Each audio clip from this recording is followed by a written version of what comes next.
Hello everyone, कैसे हो आप? तो फिर से वही सवाल और वही जवाब। आई होप कि आप बहुत अच्छे होंगे और आपकी मेंटल और फिजिकल हेल्थ बहुत शानदार होगी। ठीक है, मेंटली स्ट्रांग होना बहुत ज़रूरी है भाई साहब। आने वाले 75 दिन बाद हमारा एग्ज़ाम है और हम अभी वीक नहीं पढ़ सकते हैं। ठीक है, ऑलमोस्ट 80 डेज समथिंग रह गया है और अब तो काम बहुत ज़्यादा करने की ज़रूरत है। सही है, चलो आज की कहानी। तो भैया आज नया दिन नई कहानी। आज की कहानी है हमारा eukaryotic transcription. Very interesting topic, very important topic as well from the perspective of any biological entrances in the India और इन द वर्ल्ड। कहीं की भी बायोलॉजिकल एंट्रेंसेस पे आप बात कर लो, यूकैरियोटिक ट्रांसक्रिप्शन क्योंकि एक फंडामेंटल प्रोसेस है, it is an important thing to understand. Now जब हम बात करते हैं यूकैरियोटिक ट्रांसक्रिप्शन की, तो why we need to discuss this और इंपॉर्टेंस क्या है इसकी, तो सीधी बात सिर्फ इतनी सी है कि हम यूकैरियोट्स हैं और हमारा जो मोटिव है, मतलब देखो, बीइंग एन ह्यूमन, और क्योंकि जो मुझे देख रहा है वो भी एक इंसान ही है, तो आपको ये बात पता है कि हम बहुत सेल्फिश हैं। Like it's not good thing but it is it we are very selfish as a race, as a human race we are very selfish. So we always want to control the earth and that's why there are so many projects related to environment and industrialization and then the pollution. So there are different things. The main point that I need to emphasize here is this कि भैया क्योंकि हम eukaryotes हैं तो ये process हमारे लिए भी फंडामेंटल है।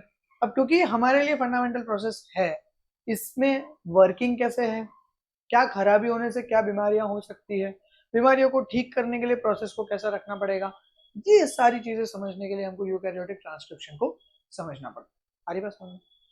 कल के लेक्चर में मैंने तुमको प्रोकैरियोटिक ट्रांसक्रिप्शन बहुत डिटेल में बताया था, उसकी लिंक नीचे डिस्क्रिप्शन में है। अगर प्रोकैरियोटिक ट्रांसक्रिप्शन समझ में नहीं है तो फिर यूकैरियोटिक ट्रांसक्रिप्शन प्लीज मत करना, क्योंकि नहीं समझ में आएगा बेटा, है ना। मतलब एक स्टेप है प्रोकैरियोट समझना, एक स्टेप है यूकैरियोट्स को अच्छे से समझने के लिए। मतलब तुम इस वीडियो को आगे देख सकते हो, कंटिन्यू कर सकते हो, कोई प्रॉब्लम नहीं है, बट बिलीव मी जो अंडरस्टैंडिंग और जो मजा तुमको प्रोकैरियोट पढ़ने के बाद आएगा, मतलब जो मैं देना चाह रहा हूँ तुमको मजा प्रोकैरियोट पढ़ने के बाद यूकैरियोट में जो आएगा वो नहीं आएगा उसके बिना। ठीक है, चलो let's move on, let's start with the lecture. So this is our day 16, है ना। तो तुमको ऑलरेडी पता ही है कि ये हमारी संभव सीरीज चल रही है और संभव सीरीज में ये हमारा 16th डे है। 60 दिन की कुल मिला के सीरीज है। इसमें नोट्स एंड टेस्ट भी इंक्लूडेड है फ्री ऑफ कॉस्ट, और उसके लिए आपको कुछ नहीं करना है, डिटॉक्स बायोलॉजी के टेलीग्राम चैनल पे जाके ज्वाइन कर लेना है, वहां पे सारी चीजें अवेलेबल है। ठीक है, मॉलिक्यूलर बायोलॉजी का ये चौथा दिन है। शुरू के 2 दिनों में हमने डीएनए रेप्लिकेशन को अच्छे से कवर किया, प्रोकैरियोट्स यूकैरियोट्स के। तीसरा दिन हम लोगों ने ट्रांसक्रिप्शन प्रोकैरियोट में अच्छे से कवर किया, और आज हम लोग ट्रांसक्रिप्शन इन यूकैरियोट्स कवर कर रहे हैं।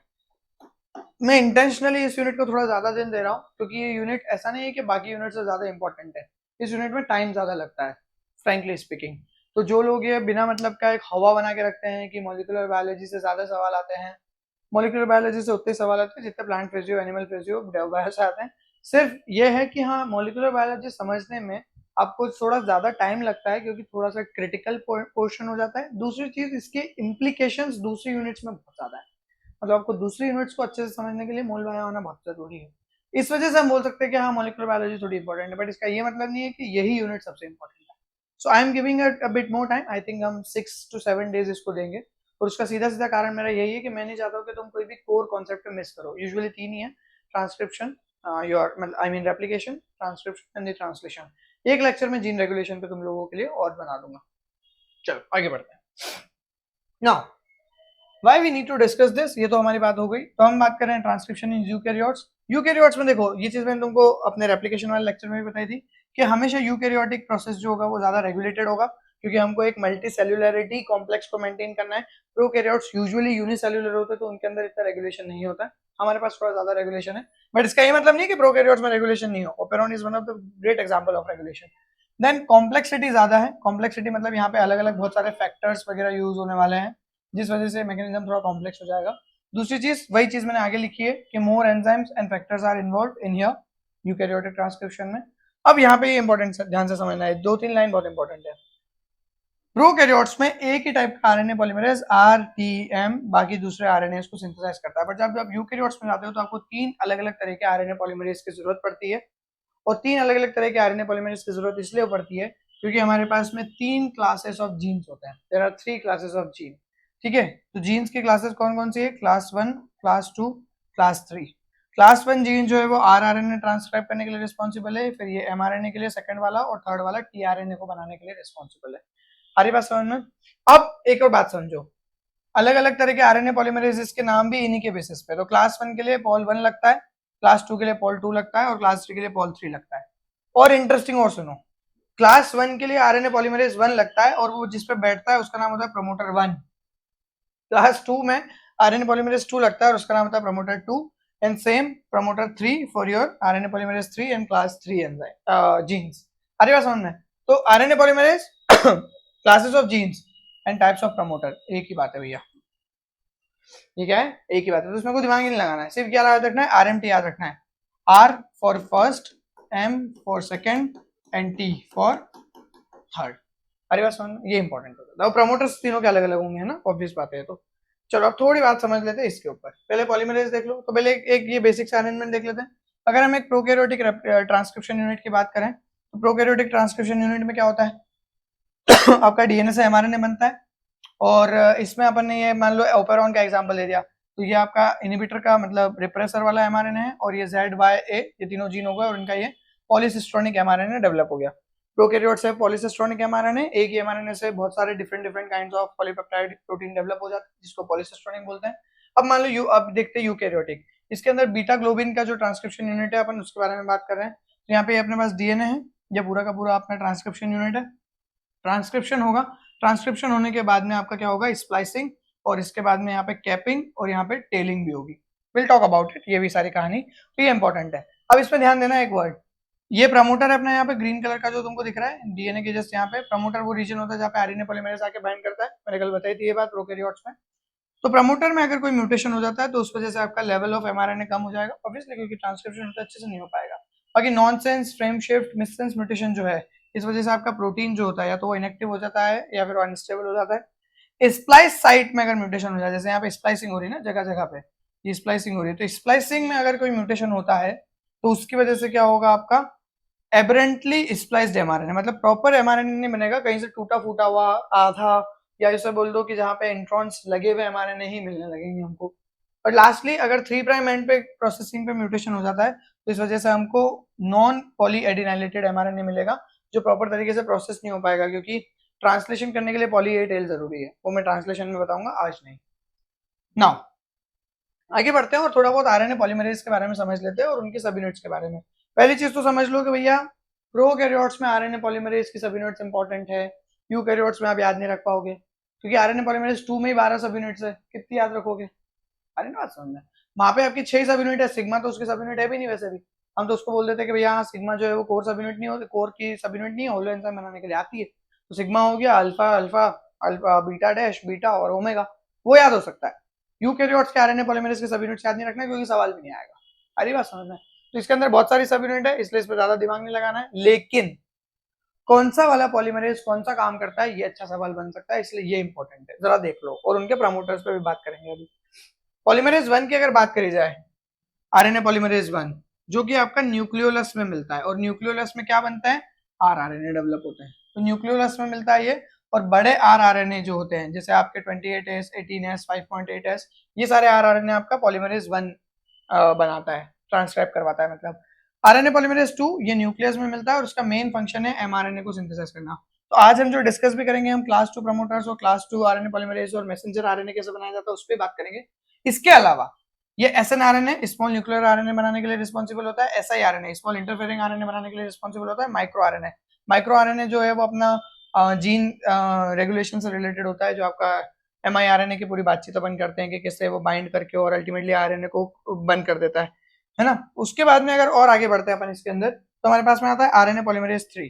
आरएनए पॉल 3 जो ये न्यूक्लियस पे मिलता है ना, और कई बार ये न्यूक्लियोलस और न्यूक्लियोप्लाज्म के इंटरफेस पे भी मिल सकता है। आरएनए पॉलीमरेज 3 का जो मेन फंक्शन है वो टीआरएनए डेवलप करना है, और उसके अलावा कुछ और आरएनए जैसे आपका 5S राइबोसोमल आरएनए बहुत इंपॉर्टेंट है सर, ध्यान देना। 5S आरएनए आरएनए पॉलीमरेज 3 बनाता है, but 5.8S RNA RNA polymerase 1 बनाता है। अच्छा सवाल बनता है इसके ऊपर, मैच द कॉलम में। इसके अलावा इसमें एसएनआरएनए U6 और सिग्नल रिकॉग्निशन पार्टिकल का जो आरएनए होता है जिसको हम 7SL आरएनए बोलते हैं, 7SL आरएनए बोलते हैं, वो आपका यहाँ पे बनता है।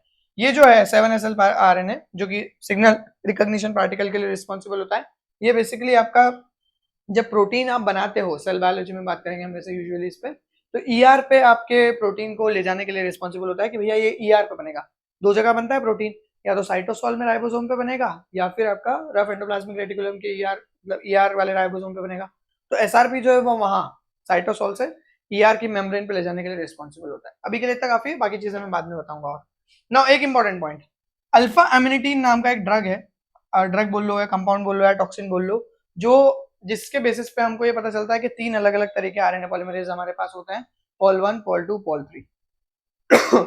इसमें अगर हम अल्फा एमिनिटीन की बात करें तो पॉल 1 जो है वो आपका बिल्कुल भी सेंसिटिव नहीं होता है, ध्यान रखना, बिल्कुल भी नॉन सेंसिटिव है आपका ये पॉल 1 अल्फा एमिनिटीन से। अच्छा, ये अल्फा एमिनिटीन जो होता है ना, ये आपका एक मशरूम से निकाला जाता है जिसको डेथ कैप मशरूम में बोलते हैं। इसे एमिनेटा फेलोइडेस इसका पूरा नाम है, एमिनेटा फेलोइडेस। उसके बाद में आप सेंसिटिविटी की अगर बात करी जाए तो आरएनए पॉल 2 बहुत ज्यादा सेंसिटिव है भैया, है ना।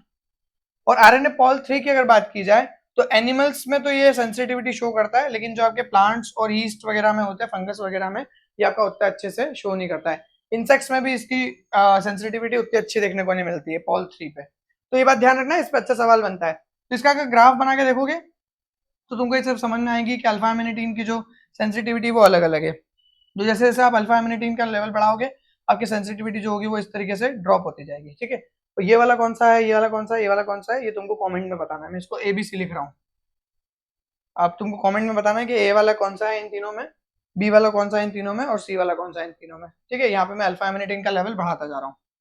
क्लियर, चलो आगे बढ़ते हैं। ना बात कर लेते थोड़ी बहुत यूकैरियोटिक प्रमोटर्स के बारे में, और ये बहुत इंपॉर्टेंट स्लाइड है, इसको बहुत ध्यान से समझ। अगर हम यूकैरियोटिक प्रमोटर के बारे में बात करें तो पहले हमको कंपैरिजन समझना पड़ेगा प्रोकैरियोटिक प्रमोटर से। प्रोकैरियोटिक प्रमोटर ऑलरेडी डिस्कस्ड है, तो ज्यादा दिमाग नहीं लगाएंगे इसके ऊपर, है ना। देखो, प्रोकैरियोटिक प्रमोटर में हमने बात की थी -10 बॉक्स के बारे में, जिसको प्रिमनो बॉक्स कहा जाता था पहले। ये -35 बॉक्स है जो 6 बेस पेयर का है ना। इसकी सीक्वेंस भी बताई थी मैंने, TA TA AT, और इसकी सीक्वेंस क्या थी, TT GA CA।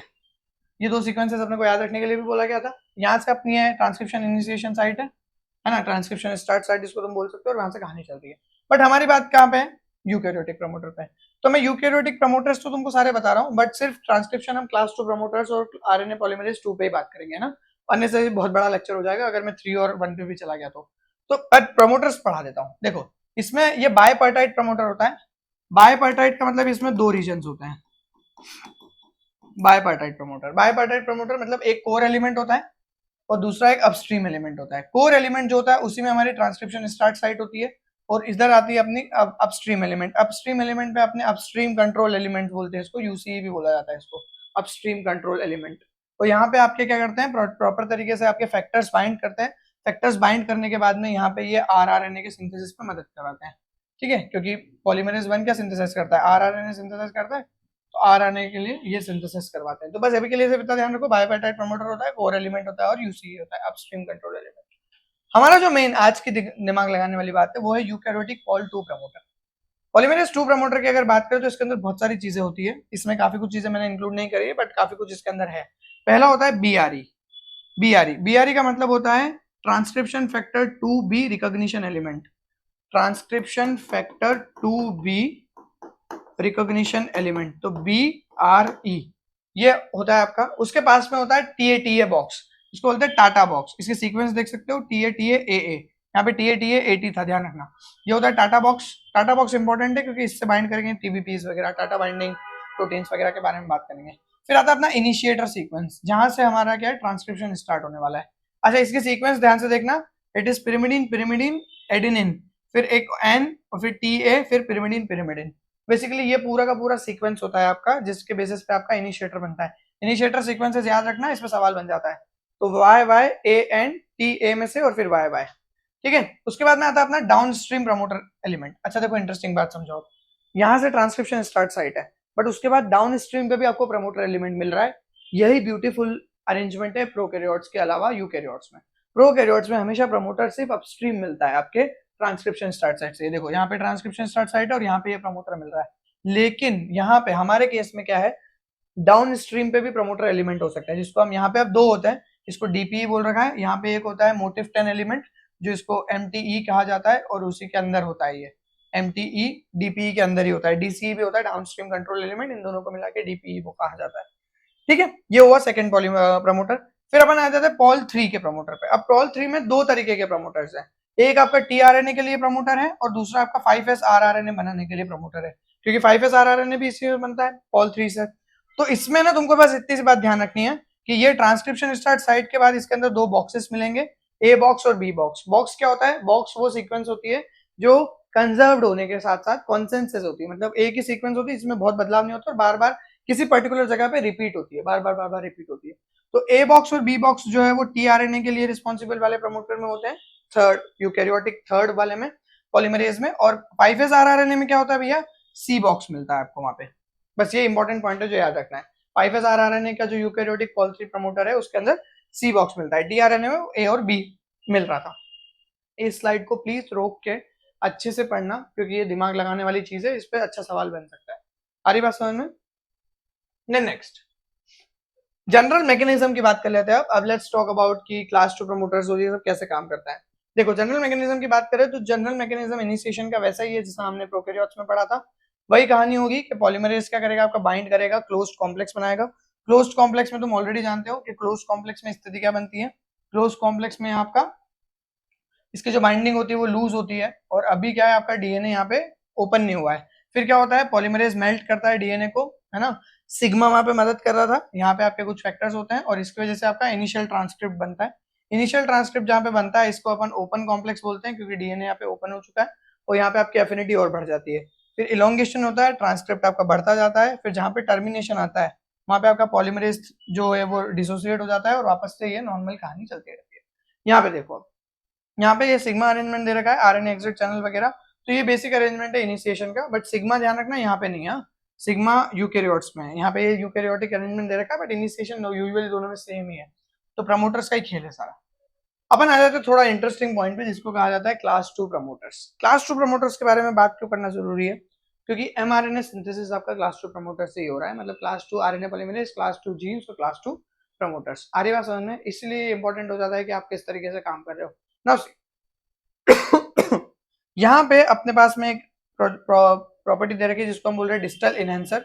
अब इनहेंसर और साइलेंसर दो वर्ड्स होते हैं, उसके बारे में भी समझ लो। इनहेंसर्स और साइलेंसर्स जो होते हैं ये आपके ऐसी सीक्वेंसेस होती हैं डीएनए की जो आपके ट्रांसक्रिप्शन के लेवल को बढ़ाती है या घटाती है। इनहेंसर क्या करता है? ट्रांसक्रिप्शन के लेवल को इनहेंस करता है, और साइलेंसर्स ऐसी सीक्वेंस होती है जो आपके ट्रांसक्रिप्शन को कम करती है, स्लो करती है। बट कहने का मतलब क्या है? इनहेंसर्स बहुत दूर प्रेजेंट कोई एलिमेंट होगा, साइलेंसर भी कोई दूर प्रेजेंट एलिमेंट होगा, और ये दोनों स्पेसिफिक ट्रांसक्रिप्शन फैक्टर की मदद से काम करेंगे, एसटीएफ्स की मदद से काम करेंगे। अभी के लिए इतना काफी है, इसमें और ज्यादा डिटेल में नहीं जा रहे हम लोग। फिर यहाँ पे अपने पास में प्रॉक्सिमल प्रमोटर है। प्रॉक्सिमल प्रमोटर जो है उसको प्रॉक्सिमल कंट्रोल एलिमेंट भी बोल दिया जाता है। और फिर अपने पास ये कोर प्रमोटर है। फिर यहाँ पे अगेन डिजिटल इनहेंसर और ये टर्मिनेशन सीक्वेंस। ये इनहेंसर वापस मदद करेगा प्रमोटर के साथ में। देखो अब यहाँ पे ये बी आ रही है, transcription factor 2b binding site, TATA box, TSS transcription start site और डाउनस्ट्रीम डाउनस्ट्रीम प्रमोटिंग एलिमेंट, है ना। प्रमोटर एलिमेंट या प्रमोटिंग एलिमेंट, ये लिखा था ना यहाँ पे, डाउनस्ट्रीम प्रमोटिंग एलिमेंट। ये रहा डाउनस्ट्रीम प्रमोटर एलिमेंट, वही है डीपीई।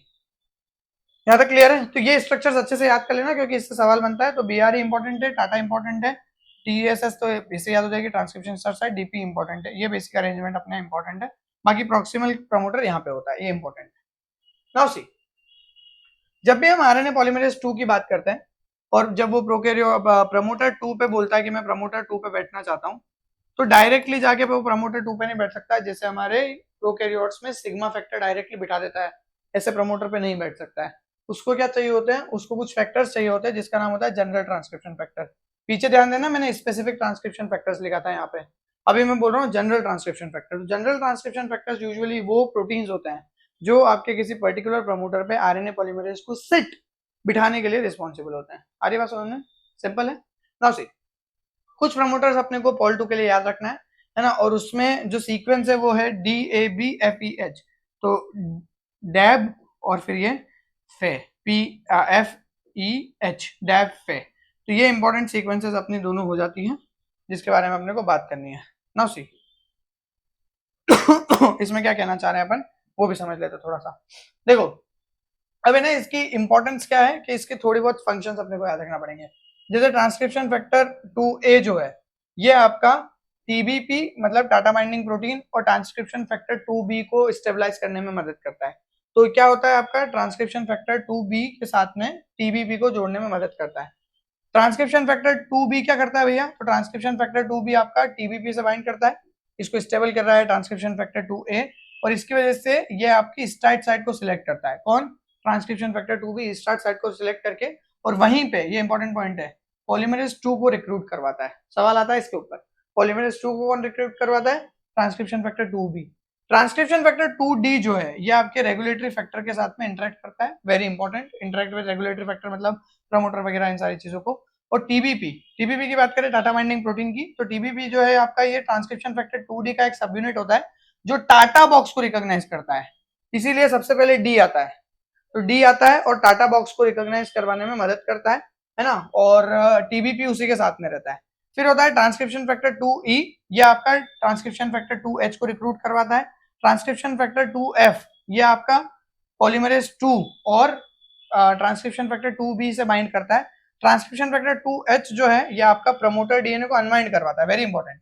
h मतलब हेलिकेज, याद रखो इससे, h मतलब हेलिकेज, ऐसे याद रखो। तो हेलिकेज अनवाइंड कराता है। सी टर्मिनल डोमेन जो है आरएनए पॉलीमरेज 2 का, उसका फॉस्फोराइलेशन करवा देता है, और फिर पॉलीमरेज 2 ये अल्टीमेटली आपका आरएनए सिंथेसिस कैटालाइज करवाता है। और कहने का मतलब सिर्फ ये है कि सबसे पहले ट्रांसक्रिप्शन फैक्टर 2d आएगा। 2d क्या करता है, आपका रेगुलेटरी फैक्टर के साथ इंटरेक्ट करके उसका जो टीबीपी है वो आपका क्या करता है, टाटा बॉक्स को रिकॉग्नाइज करता है। फिर ट्रांसक्रिप्शन फैक्टर 2a आता है, जैसे वो टाटा बॉक्स को रिकॉग्नाइज कर लेता है, और ये टीबीपी के साथ में आने वाली जो ट्रांसक्रिप्शन फैक्टर 2b है, अब ट्रांसक्रिप्शन फैक्टर ए के आते ही बी भी साथ में आ जाता है, और इसकी स्टेबिलिटी को वहां पे डिफाइन करता है ए। उसके बाद में आपका एफ आ जाता है, एफ क्या करता है आपका 2b से बाइंड करता है। अच्छा 2b जो है वो ऑलरेडी यहाँ पे आरएनए पॉलीमरेज 2 को साथ में ला रहा है अपने, ध्यान रखना। तो यहाँ पे आरएनए पॉलीमरेज 2 आ चुका है, उसके बाद में आपका एफ, ई और एच की एक्टिविटी होती है। इसको एक डायग्राम से समझ लो थोड़ा। नाउ देखो, यहाँ पे हमारा टाटा बॉक्स है, इसको टाटा प्रमोटर तो बोलो, कोर प्रमोटर में टाटा बॉक्स, ये स्टार्ट पॉइंट है। सबसे पहले आपका क्या है, ट्रांसक्रिप्शन फैक्टर 2d आके बाइंड हुआ टाटा बॉक्स से, उसके बाइंड होने के साथ में ए और बी साथ में आए, तो ए और बी अपने अपने तरफ लग गए, बी डाउन स्ट्रीम पे लगा, ए अप स्ट्रीम पे लगा, ठीक है, ट्रांसक्रिप्शन फैक्टर 2d के साथ में। इससे क्या हुआ आपका, आरएनए पॉलीमरेज 2 बी के साथ में आपका आरएनए पॉलीमरेज 2 आया, आरएनए पॉलीमरेज 2 आया, और आरएनए पॉलीमरेज 2 के आते ही उसके साथ साथ में आपका ट्रांसक्रिप्शन फैक्टर 2f भी आ गया। तो ट्रांसक्रिप्शन फैक्टर 2f भी आ गया आरएनए पॉलीमरेज 2 के साथ। फिर ट्रांसक्रिप्शन फैक्टर 2e और 2h आए, ये दोनों आके बैठे उसके ऊपर, अभी तक सब कुछ एक साथ है। इसको बोल रहे हैं अपन प्री इनिशिएशन कॉम्प्लेक्स जो है वो आपका यहाँ पे बन गया 2e और 2h के आते ही। उसके बाद में यहाँ पे प्री इनिशिएशन कॉम्प्लेक्स में लगा एटीपी, और एटीपी की मदद से सबका हो गया फॉस्फोराइलेशन, और फॉस्फोराइलेशन होते ही यहाँ पे आपका क्या है, फॉस्फोराइलेशन हुआ और यहाँ से ट्रांसक्रिप्शन चालू हो गया। बेसिकली ये पूरी की पूरी अरेंजमेंट होती है, इसीलिए मैंने ये लिखा था कि डैब फे डीएबी एफईएच, और एफईएच के कंप्लीट होते ही प्री इनिशिएशन कॉम्प्लेक्स तैयार होता है, एटीपी के लगते ही आपका क्या होता है, ट्रांसक्रिप्शन शुरू हो जाता है। That is how your initiation of polymerase 2 takes place, और इस तरीके से हम इसको इनिशिएट करते हैं। फिर आता है अपना इलोंगेशन एंड टर्मिनेशन। अच्छा, अब इलोंगेशन में कोई बहुत ज्यादा लोड लेने की जरूरत नहीं है, जैसा हमारा रेप्लिकेशन ऑफ प्रोकैरियोटिक ट्रांसक्रिप्शन में इलोंगेशन हुआ, वही 3 प्राइम पे आपके आने वाले जो 5 प्राइम होते हैं वो जुड़ते जाते हैं और सारी कहानी चलती रहती है। But the important thing is the termination. अब टर्मिनेशन में यहाँ पे जैसे टर साइट्स वगैरह ना वो सारी चीजें नहीं है यहाँ पे टर्मिनेशन थोड़ा अलग तरीके से चलता है। यहाँ पे क्या होता है, आपके जो डीएनए होते हैं इसके अंदर एक सिग्नल होता है पॉली ए सिग्नल। अब पॉली ए सिग्नल इस पे नहीं बोलेंगे, क्योंकि इसमें डीएनए में क्या होता है, बेसिकली आपका टी सिग्नल होता है, टी टी टी इस तरीके से। तो टी को देख के यहाँ पे क्या लगाया जाता है, ए सिग्नल लगाया जाता है, तो एमआरएनए में पॉली ए सिग्नल बनता है। एमआरएनए स्पेसिफिकली यूज करो क्योंकि पॉल 2 समझा रहा हूँ। पॉल 2 आगे बढ़ रहा है, पॉली ए सिग्नल आपका आ गया। अब जैसे पॉली ए सिग्नल आता है यहाँ पे आपके दो इंपॉर्टेंट प्रोटीन्स आके जुड़ जाते हैं, सीपीएसएफ सीएसटीएफ, इनकी फुल फॉर्म पे बाद में बात करेंगे। और इससे क्या करते हैं, सीपीएसएफ और सीएसटीएफ इसको यहाँ से काट देते हैं, जहां पे पॉली ए टेल होती है उससे थोड़ा डाउन स्ट्रीम पे काट देते हैं, और इसकी वजह से आपका अनप्रोटेक्टेड 5 प्राइम एंड जनरेट हो जाता है ना। एक तो प्रोटेक्टेड 5 प्राइम एंड है, उस पर क्या लगी हुई, कैप लगी हुई है, ड्यूरिंग द ट्रांसलेशन ही लग जाती भैया कैप हो, ध्यान रखना, कहते भले उसको पोस्ट ट्रांसलेशनल मॉडिफिकेशन में है, but during the translation he cap लग जाती है। अब आपका ये 5 प्राइम एंड जो ये फ्री हो गया है, इसके ऊपर आपके एक्सोन्यूक्लियस काम करना चालू कर देंगे, और एक्सोन्यूक्लियस में XRN2 जो इंपॉर्टेंट है, ये काटते काटते काटते इसको इतना काट देगा और पॉलीमरेज 2 को यहाँ से रिलीज करवा देगा, और इस तरीके से आपका जो 3 प्राइम एंड होगा उसके थ्रू आप क्या करोगे, ट्रांसक्रिप्शन को टर्मिनेट कर दोगे। ये 3 प्राइम एंड इधर आ गया, ये 5 प्राइम एंड उधर चला गया, तो the 3 prime end formation of the Pol 2 transcript facilitate transcriptional termination.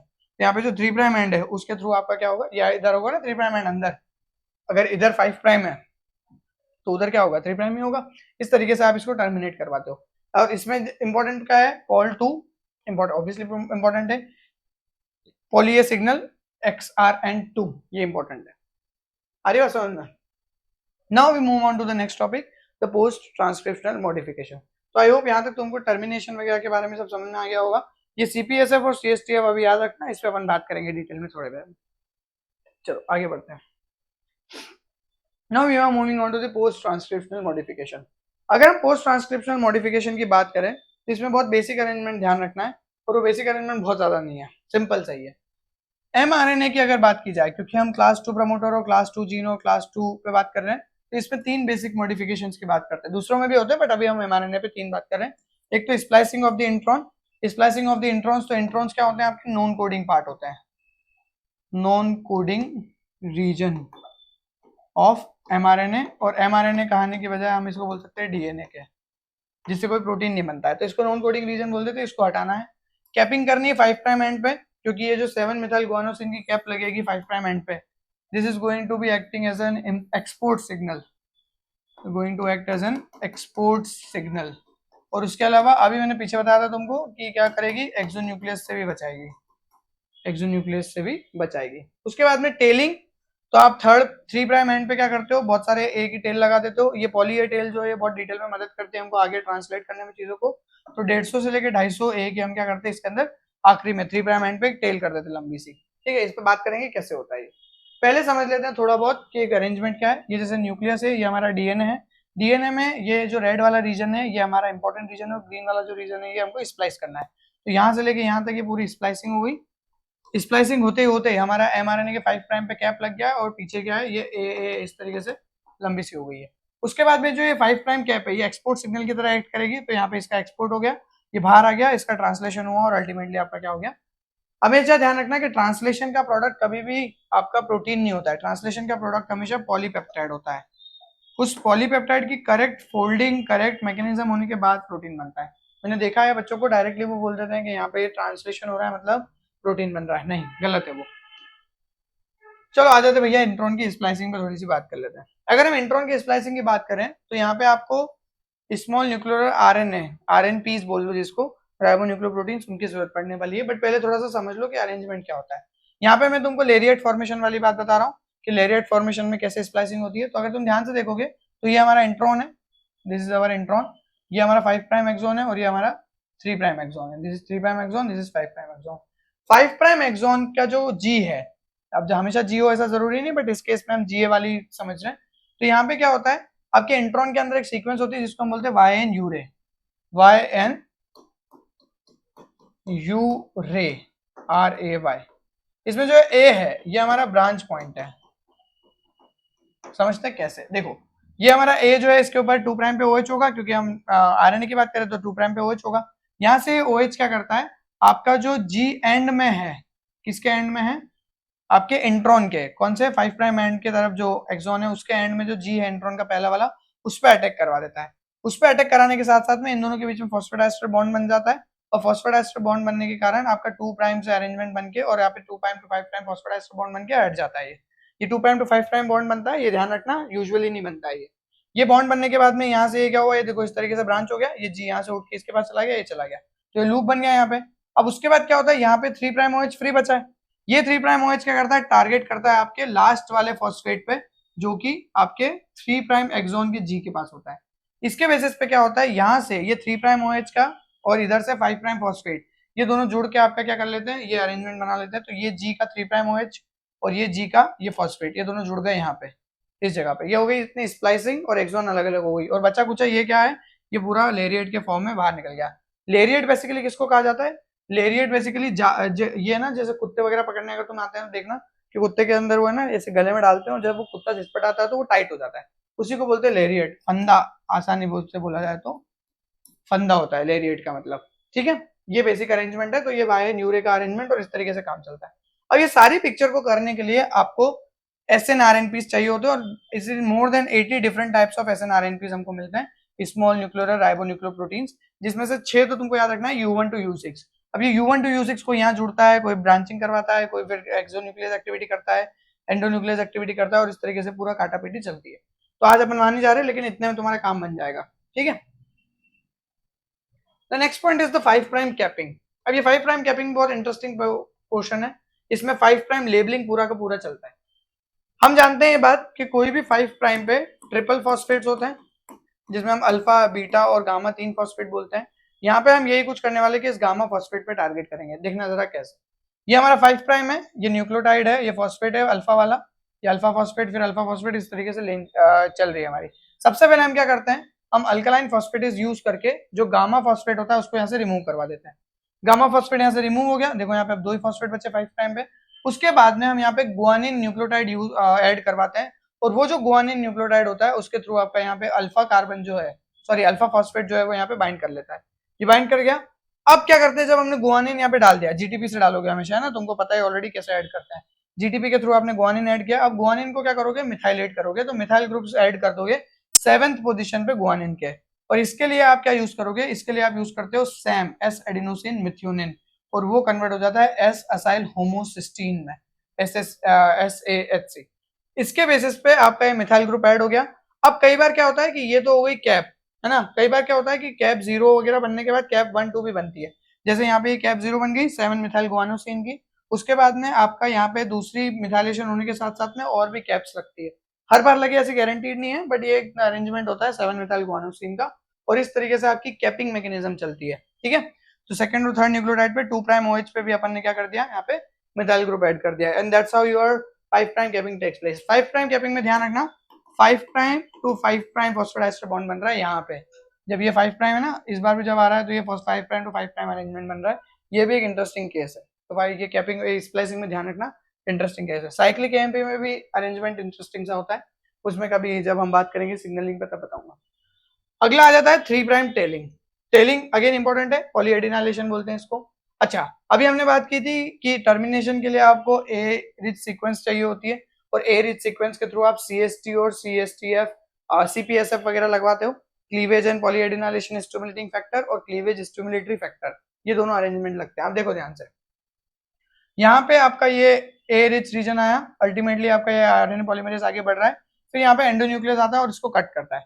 इसने कट किया, और एक्सोन्यूक्लियस आने के बाद में आपका क्या होता है, वो XNR2 जो पीछे बात की थी वैसा कुछ एक्सोन्यूक्लियस आता है, और इसको डिग्रेड करते हुए क्या करता है, ये पूरी की पूरी पॉलीएडिनाइलेशन करना शुरू करता है। तो हमेशा ध्यान रखना है बात, ये इंपॉर्टेंट है। अब जो AAUAA मतलब ए रिच सीक्वेंस होती है, ये नेसेसरी है क्लीवेज के लिए, और अल्टीमेटली आपका 3 प्राइम एंड जनरेट करने के लिए, जिसपे आप पॉलीएडिनाइलेशन करोगे। तो एक चीज ध्यान रखना, जैसे मान लो mRNA बना, मान लो mRNA है और यहाँ पे इसका 3 प्राइम है, तो यहाँ से डायरेक्टली ए ऐड नहीं होगा, पहले ये 3 प्राइम एंड थोड़ा सा कटेगा, कटने के बाद थोड़ा ट्रिम होगा, और फिर यहाँ से ए इस तरीके से इसका पॉलीएडिनाइलेशन होगा। ये इंपॉर्टेंट पॉइंट है, याद रखना। फिर अगर आगे बढ़ते हैं हम लोग, इसको थोड़ा डिटेल में समझ लो। देखो यहाँ पे CPSF का क्या मतलब है, cleavage and polyadenylation stimulating factor. CSTF का मतलब है क्लीवेज स्टिमुलेटरी फैक्टर। अब क्या होता है, आपकी जो ए रिच सीक्वेंस होती है उस पे CPSF आके बाइंड कर जाता है, CPSF आके बाइंड करा, और बाकी आपका जो ये GU रिच सीक्वेंस होती है इस पे आपका CSTF आके बाइंड करता है। इस GU रिच सीक्वेंस के आगे आपकी CA रिच सीक्वेंस होती है। देखो यहाँ पे ये आपका AU रिच सीक्वेंस, इसके थोड़ा आगे क्या है, ये CA रिच सीक्वेंस, और इसके आगे थोड़ी GU रिच सीक्वेंस होती है। वो GU रिच सीक्वेंस काट दी जाएगी, अभी देखना। अब क्या होता है, यहाँ पे एक टेम्पलेट इंडिपेंडेंट पॉलीमरेज आता है जिसको अपन बोलते हैं पाप्स।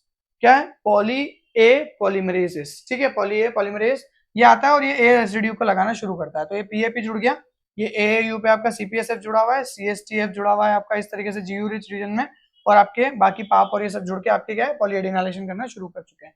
फिर अपने पास में आता है पॉलीएडेनिन बाइंडिंग प्रोटीन, जो कि आपका पॉली ए से बाइंड करता है, और बेसिकली PBP का जो मतलब है पॉली ए बाइंडिंग प्रोटीन का, इसका मेन मोटिव ये है कि 200 से ज्यादा ए न्यूक्लियोटाइड जुड़ ना जाए, उसको लिमिट करके काम करता है। जब आपके अराउंड 200 ए जुड़ जाते हैं तो उसके बाद में कॉम्प्लेक्स पूरा डिसोसिएट हो जाता है, यहाँ पे से आपका CPSF निकल जाता है, यहाँ पे CSTF वगैरह जो लगा हुआ था वो सब निकल जाता है, और अल्टीमेटली आपका PBP जो मेंटेन करे हुए रहता है वो भी रहता है यहाँ पे, ठीक है। उसके अलावा इस तरीके से आपका क्या होता है, पूरा का पूरा टेलिंग होती है। बेसिकली कहने का मतलब ये है कि ये टेल बहुत इंपॉर्टेंट है, क्योंकि ये टेल जो है, बता देता हूँ एक दो पॉइंट, ये टेल जो है ये आगे जाके राइबोसोम रिकॉग्निशन वगैरह और इन सब में मदद करेगी, जो मैं अगले लेक्चर में बताऊंगा तुमको। आई मीन एक लेक्चर के बाद, प्रोकैरियोटिक ट्रांसलेशन के बाद यूकैरियोटिक ट्रांसलेशन में। तो this is all for your prokaryotic and eukaryotic transcription. I hope you understood some points और तुमको कुछ मजा आया होगा इसके बारे में जानने में। आज की कहानी यही समाप्त करते हैं। कल मिलूंगा मैं आपसे एक अच्छे वाले टॉपिक के साथ जिसका नाम है ट्रांसलेशन, प्रोटीन्स कैसे बनाते हैं हम। तो इसी के साथ आज की कहानी यही खत्म करते हैं। Thank you very much for your time and I will see you tomorrow. Celebrate. Okay, bye bye.